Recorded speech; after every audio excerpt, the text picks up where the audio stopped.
rin ang ating factory worker goals dito sa Sucre Food Corporation. Ang bago mag-break time dito, may merienda. Correct. Correct, sisipagin ka talaga magtrabaho. Kapag ito ka sweets ang pinagtatrabuhan mo. Kaso beses hindi parang masyadong marami. Parang, Ito hindi, nilalahati ko lang. parang hindi natin mauubos. Diyan lang muna. Ay, alam ko na! Ano? Para sa atin at para sa mga besties sa kanilang mga bahay na maraming mga naitagong chocolates and sweets, meron ako naisip na way para i-level up yung pag-prepare ng mga tira at naitagong chocolates and sweets. Ano ito? Kasi may gagawin tayong board. Board? Board? Board exam? Pag gano'n, huwag ko pabawiin kasi maganda. Maganda yung punchline. Wala na. Basta meron tayong gagawin para bigyan din ng idea yung mga main course natin sa bahay. Para maihanda nila ng maayos ang kanilang mga sweets sa bahay. Ang sarap! Hinay-hinay lang. Itago na natin to. Itabi na Ay, natin. yung mga tira ko. Paano? Ay, gusto mo na yan. Dali nyo. Dali nyo. Ako din. Kanya-kanya. Wala ba tayong sprinkles? Tama dito. Water! Sige. Eto na ang mga pwede nyong gawin dun sa mga snacks na meron kayo sa bahay bago sila ma-expire. Alam niyo ba kung usong charcuterie sa ham, cheese, at iba't ibang tapas na pinapartner sa wine? Ano ba kayo? Dessert team tayo ngayon. Ay, Correct. So, bongga. chocolate, charcuterie, kineme. Charcuterie board. Pero alam mo, caring-carry to kasi di ba madalas sa mga events, sa mga debut, sa mga weddings, merong area dun for chocolate platter, mga ganon. So, anong gagawin natin? So, charcuterie board, dessert Pagandahan team. tayo. Pagandahan tayo. Isa na So, tayo. since wala tayong board, ito muna. Plate na lang. Pwede naman sa ganito lang Oo, di ba? totoo. So, kanya-kanya na to, no? Kanya-kanya na to. Kanya-kanya na to, ha? Walang art to. Arts. Okay. Okay. Ito naman wala kang kailangang sundin na pattern or anything. Depende naman sa'yo kung paano mo gustong i-plate yung mga candies and chocolates na meron kayo sa bahay. Tulad nga na sabi ko, bago sila ma-expire. Kasi tayo kasi mga Pinoy, meron tayong habit na binuburo natin yung mga snacks natin sa bahay. Hindi ko alam kung ako lang yun. Pag nag-shopping ako, hindi ko rin kinakain eh. Sobrang design. Oo. Maraming Okay to, stock. okay to kapag may guests, di ba? Correct.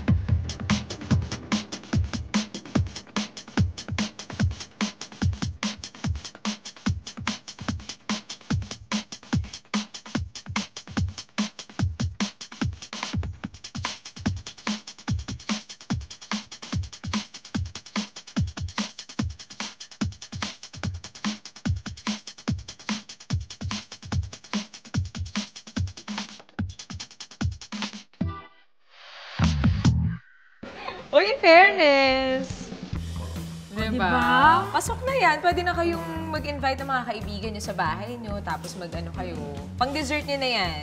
Pero yun na, sa mga main goals natin, kapag may mga ganitong platters, pupuntahan ninyo, eat in moderation. Huwag yung as in lahat kakain. Kasi alam nyo na, diabetes ang nag-aantay sa inyo sa finish line. Kaya, At hindi lang diabetes, ha? Tonsillitis. correct. So, kailangan uminom ka ng maraming tubig. Correct. At syempre, nakakataba din yung mga ganyan. Oo, hindi to pang cardio. Totoo. Yun ang pang-burn mo sa ganyan, di ba? Actually.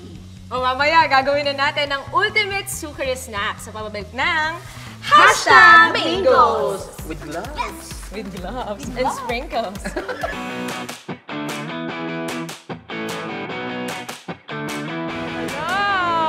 Grabe, Bessie! Ito na yun. Day 5 na ng ating factory worker goals at nandito pa rin tayo sa Sucre Food Corporation. Alam nyo, nalaman na natin yung proseso kung paano gumawa ng biscuits, ng marshmallow, ng tsokolate. Ngayon, yung sinabi mong favorite mo, ito namang Rainbow Pie Crunch ang aalamin natin kung paano gawin. Yung proseso naman ng enrobing ang ituturo sa atin ni Miss Kat. Siyempre, kasama pa rin natin siya. Yes, hello, good evening. Nandito naman ulit tayo. Hello sa bar line section ng Sucre Foods Corporation. So ngayon, i-explain ko sa inyo kung paano ginagawa ang isa na naman sa ating mga best sellers. Correct! Yung Rainbow Pie Crunch. So, yung enrobing, ano nga ba yung enrobing? Yun yung proseso kung saan yung marshmallow natin para siyang dumadaan sa kurtina ng tsokolate. So parang kumbaga hanggang sa fully, malagyan siya ng tsokolate lahat. So etong mismong produkto na to, meron siyang marshmallow, Rice Krispies, and chocolate. Combination siya, kumbaga 3-in-1. So yan, ito yung ating unang enrober. And then, after nyan, Madaan sa dadaan siya dyan. tortina ng chocolate. And then, eto ngayon, habang basa pa yung tsokolate, malalagyan ngayon siya ng Rice Krispies. Ang laman nitong hopper na to, bale, puro yan Rice Krispies, What? which is kami din ang gumagawa. Sa inyo rin. Yes, so Rice meron din Krispies. tayong sariling pagawaan ng Rice Krispies dito sa Wow! planta. So, kumbaga lahat ng ginagamit naming components, chocolate, marshmallow, Rice Krispies, cookies, lahat. Ang galing! Kumbaga kami din mismo yung gumagawa ng mga components na yon. So wala kayong sinusource sa iba? Halos wala. Kumbaga yung mga raw materials lang mismo. Pero yung mga materials para sa panibagong produkto, dito lang din talaga din sa atin. Correct. Yes. Kasi kahit packaging sila din eh. Tsaka masumok nyo na kasi kayo. True. Dapat pinipid to, di ba? Yes. So, meron tayong isang maliit na cooling tunnel dito para lang mag-set yung tsokolate. So, eto na siya ngayon. Wow! Kumbaga, medyo tumigas na yung tsokolate dyan. Malamig! Malamig na siya. Malamig. Pero hindi pa siya natatapos dito. Kasi eto ngayon yung ating final enrober para fully ma-coat na siya ng tsokolate. Ayan. Amazing! Wow! Dalawang beses Oo, pala. double coating. Ate Kat, ano pong nangyayari dun sa mga chocolate na napupunta sa ilalim? Yung nasa enrober, kasi ano yan, recirculating. So wala tayong Wala nasasayang nasasayang. na tsokolate. Paikot-ikot lang siya dun sa loob ng enrober. Kumbaga, nire-replenish lang natin siya. Kahit yung mga Pero Rice umiikot Krispies? siya. Yung mga Rice Krispies, pag hindi pa siya coated ng chocolate, pwede pa ulit natin siyang Okay. gamitin. Yes. And then, after nitong proseso na to, meron tayong mahabang cooling tunnel para tumigas yung buong produkto. Para maging ready siya ngayon dun sa wrapping process natin. So, ito na ngayon yung produkto natin. So, matigas na siya dito sa point na to. Ready na siya ngayon dun sa next natin na process na wrapping. Actually, pwede na siyang tikman dito. Bago siya i-wrap. Oo. Fresh na naman to. Pwede na kuha na kami Yes, pwede. Tigas na nga! Cheers! Cheers! Okay, tara. And then, after nyan, papunta na siya sa ating wrapping machine. So, kung mapapansin nyo dito, parang isa-isa na silang pumipila. Cute! Para silang mga sundalo na unti-unting pumipila. Para hindi sila magkagulo pagdating na dun sa wrapping machine. So, dito naman, isa-isa na silang mairarap. Individually wrap yung product natin. Actually, itong linya na to, etong mag-isang linya, kaya niya ng 500,000 per day. Yes. So, kung meron tayong ilang linya, ganun kadami yung requirements ng product na to. per day. Yes. Doon na po yung ibabox na siya. Yes. Pagdating naman na doon, ibabox na siya or ibabag na siya. Ay, tignan mo. Yes. So, diretso na tayo Ready to dito. ship! Yes. Miss Kat, ano pong ginagawa ni ate? Oo. Bali si ate, sinisigurado niya na walang empty packs dito. Dapat din wala yung parang may mga kagat or kahit anong empty, kahit anong defect. Okay po. Actually, dun sa makina, meron tayong tagatanggal ng empty packs. Kung mapapansin nyo yun. Ano yun parang air blast mechanism. Pero syempre, kailangan nating ma-double Correct. check na wala talagang empty packs na nandyan. Nakakaduling siya. So, yan. Minsan Para may siyang nakakalusot napagano. pa din. Minsan, hindi may Hirap. iwasan, oo. Pero hanggat maaari talaga, dapat 100% walang defect. Diba? Galing. Nakaka-enjoy dito. Correct. Tapos normally, ilang tao ang nakabantay dito? Isa lang, siya Isa lang? Oo, Siya okay. lang? So talagang master niya na to. Talagang yung Alam concentration na niya and eh. focus. Oh my God, Talagang parang gusto kong dapat. magtrabaho dito. Kaya nga, chocolate. Di ba? Ito lang yung iisipin mo, di ba? Correct. Ayun. Tapos, dito po, Ayan, pagdating dyan, so all good products na to, then i-collect lang natin siya dito sa karton. Kino-collect natin siya, then dadali natin siya mamaya dun sa bagging machine para maibag na. Katulad nung sa marshmallow. Ito, puno na to eh. Kaya, puno na yan. Ayan, pwede Ayan na na, natin go, dalhin Sam. yan. Try tara ko na. doon. Okay. Sige. Okay. Ito. Ay, ka na! Purihin pa natin. Okay, ayan. Isa pa daw. Purihin pa. Isa pa. Miss Kat, bago mapuno, gusto namin mag-thank you sa pagpapakita sa amin ng proseso naman ng enrobing. You're very much welcome. Thank you, Miss Anytime Kat! po. Ako, sobrang hindi namin makakalimutan ang linggong ito sa Sukare Foods Corporation. Thank you din po Thank sa you, inyo. thank you so much. Ay, ka na sa Oh, ayun na. Puno na. One, two,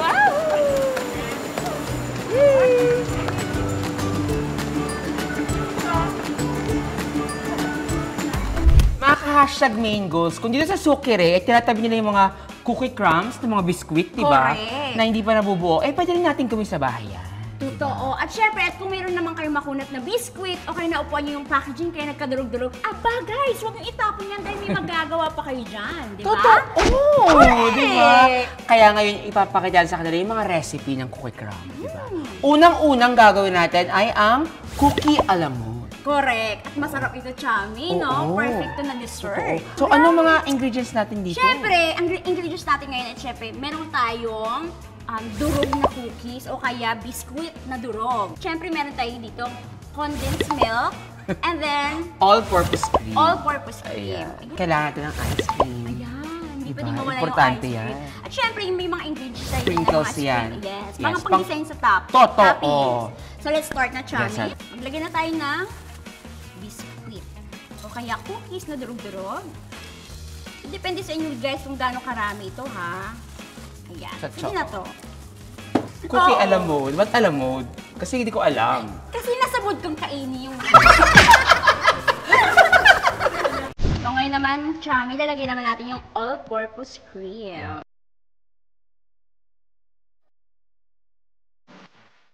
At after that, guys, kailangan natin i-mix siya. Ayan. Ayan. Ayan. Tapping. Ayan. Kasi gusto ko yung ganyan lang siya. Tapos, pwede naman ito ilagay sa ref, di ba? Depende sa inyo. Pero mas maganda yung ilagay sa ref. So, ito. Tara! Ayan. Oh. Mas maganda yung shape niya. Ayan. Ayan. At syempre, guys, para mas bongga pa yung ating presentation, Oo. maglalagay tayo ng ice cream on top. Ayan. So, maglalagay tayo dito.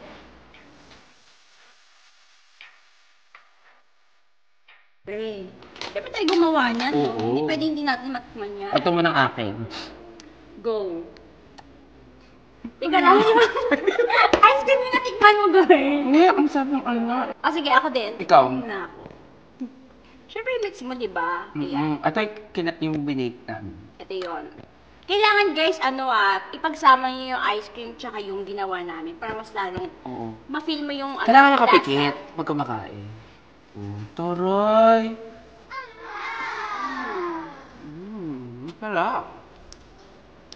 Ito na, Chichi, ang chocolate biscuit balls. Yes! Ano mga kailangan natin? Siyempre? Siyempre, biscuit o kaya mga durug-durug na mga cookies. Yes. And Condensed milk. And all-purpose cream. Yeah. Siyempre, nag-add tayo ng mga pang-filling sa loob. Yes, andyan yung marshmallow, ayan, chocolates. Totoo. Tsaka Depende rin sa feeling mo. Depende sa Anong feeling mo na naman ngayon? Kanina happy, ngayon, I think in love. Sakto lang. Tsare. So, unang gagawin, syempre, dudurugin ulit natin to. Yes, dudurugin muna natin yung cookies. Like this. So, bilog-bilog ito, no? Kasi nga bola. Oo, Balls. boss. Para lang. Oo, ano sa tingin mo, Square? Pwede, dribble mo. Galing mo magdurog, ha? Pero feeling ko lagyan na natin nito para lumambot siya. Yes. Di ba? Kutsara Sige. mo ulit. Boost na Go, lang. buhos mo na lang. Ayan. Ayan. Sige pa. Sige pa. Ayan. A little bit more. A little bit. Thank you, Chami. Uy! Ayan. Di ba easy na lang siyang durugin, guys, kasi nga, meron na siyang liquid. Tsaka durog na kasi siya talaga. Oo. Lagyan na natin, guys, yung condensed milk. Pero depende pa rin sa inyo kung gaano katamis yung gusto nyong ilagay. Yes, sa'yo talaga yan eh. Kung mas maraming condensed milk, Oops. mas matamis, di ba? Enough. Ayan. Perfect. Konti lang ilagay natin since di naman kami mahilig sa matamis. So, ito na. Ayan, pwede na siya. Mas kere na siyang gawing circle. Ayan. Ayan. Ayan. So, bilog na siya, guys. Ilalagay natin siya dito. Tapos, pwede natin lagyan sa loob niyan, di ba, lang chocolate or marshmallow. Sa loob. Oo, feeling Pwede. na. Oo. Pero ito kasi parang plain lang. O, plain lang. Lalagyan na natin siya dito. Lagyan natin ng feeling. O, lagyan natin ng filling.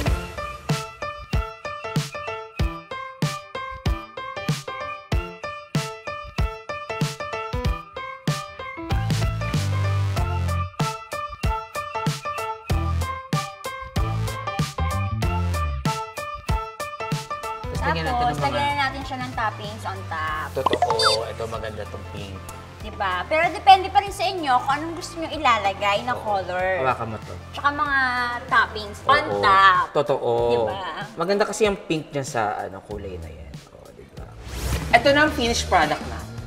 Nilagay na sa ref. Ayan. Ang bongga! Ayan na guys, titikman na natin yung Charmy, di ba? Ano Kasi- unahin natin? Ito na muna yung gawa natin, syempre. Naghugas naman ako ng kamay kanina bago pagkaluto. Tara. Diba?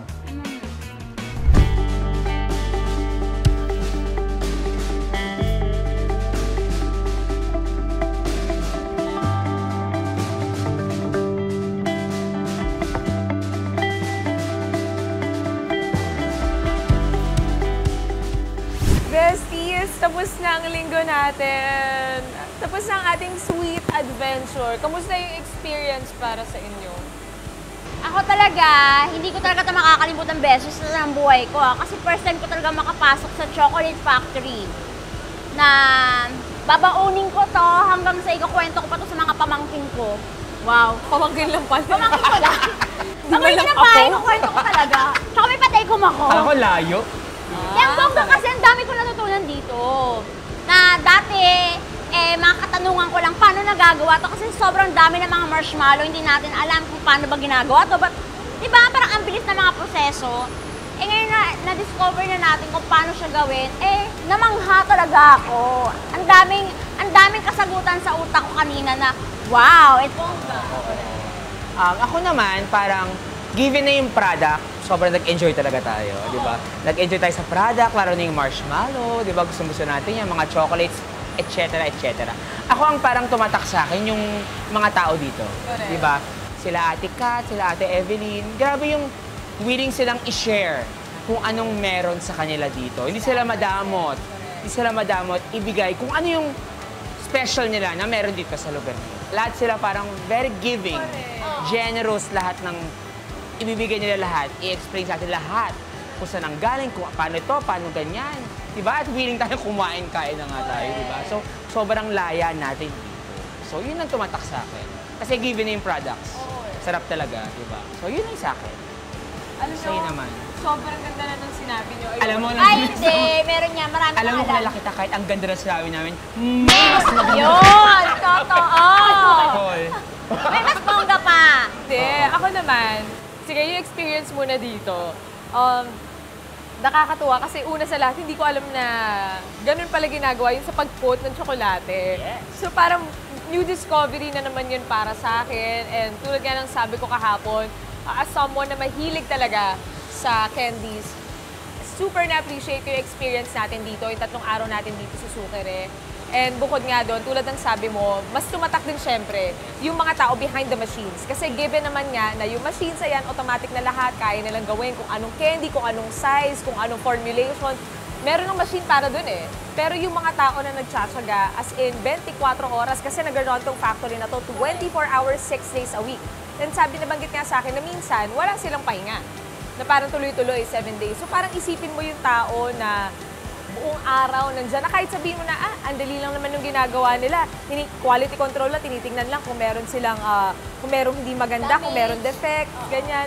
Pero isipin mo yung tayo nila, ilang oras sila nakatayo, ilang oras silang nakayuko. So, hindi siya simple. Parang siguro sa atin, enjoy natin kasi first time natin ginawa. Pero siguro kung araw-araw natin tong gagawin, mararamdaman natin yung pagod na nararamdaman din nila. So, bukod sa pag-appreciate ng mga candies na napoproduce dito, isang malaking bagay din na na-appreciate natin yung mga tao na gumagawa sa likod ng mga machines na meron dito. Diba? And tulad ng sabi mo, isa pang nakakatawa na hindi sila nagdamot. Yes. Pinakita nila sa atin yung proseso, lahat ng ingredients, kung ano yung nangyayari talaga dito sa loob ng Sukare Factory. Tikman natin, go. Correct. Oo. Hindi sila madamot kahit sa mga freebies or kahit sa mga candies. Kuha lang kayo dyan. Ganun lang sila sa amin dito.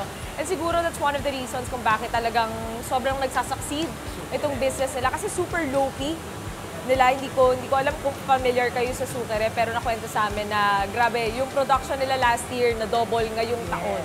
And talagang nag-e-export sila. Nakita natin, di ba? Sobrang low-key sila. Oo. Nagulat kami na, wow. Ganito pala kalaki ang Sukare. Correct. Gumagawa sila ng products for Japan, for Indonesia, for Thailand. Imagine, parang may isip nyo ba na merong produkto na ginagawa dito sa Pilipinas, dinadala pa sa ibang bansa para iuwi sa Pilipinas, gawing pasalubong. At nagmahal pa siya. Diba? Pero dito lang para sa Sukare. Correct. Bongga. Sobrang bongga. Nakakatuwa tong buong linggo kahit dun sa skincare experience Yeah. natin. Ang dami rin nating natutunan, na-witness din natin yung formulation and everything, yung process kung paano siya ginagawa. So, ayun, nakakatuwa. Akala natin para lang siyang simpleng field trip, pero kung babalik tayo sa pagkabata, marami tayong nakitang bago, marami tayong natutunang bago. Correct. Tulad ng sabi mo, marami tayong babauning bago. Yes. So, galing ng field trip, pero hindi na kasi tayo mga bata ngayon, di ba? Tumanda na tayo. And ito naman, itong lahat ng experience natin, goal natin din kasi ngayong linggo. At, nagawa natin lahat. At, nag-enjoy tayo. Yes. So, ibig sabihin, hashtag Factory Worker Goal Achieved! Yay! Uy, nakaka-proud. Grabe, nakakatuwa. Maraming salamat sa mga nagpatuloy sa amin, sa kanilang mga factories. Grabe, from pampaganda to pampagana. Kaya maraming salamat po kasi ang dami namin babaunin dito na kaalaman at mga candies. Yes, kaya maraming salamat kasi talagang tinulungan nyo kami na ma-achieve na naman ang isang goal sa aming bucket list. Oh yes! At syempre, thank you so much din sa South Care Cosmetic and sa Sukare Food Corp sa mainit at mas-sweet na pagtanggap sa amin dito ng bonggang-bongga. Di ba? Yes. Kaya kahit ano man ang trabaho nyo, always work for the best. And susunod na ang the rest. You know, dekalidad na opportunity, product, at para mag-grow tayo sa person. Correct! Ang taray! Thank you. O next week, samahan niyo ulit kami dahil bagong trip na naman at bagong goal na naman ang i-achieve namin dito sa Hashtag Mango! Yes! That's it! Hashtag Sukare. Ano high five? Ay, sorry.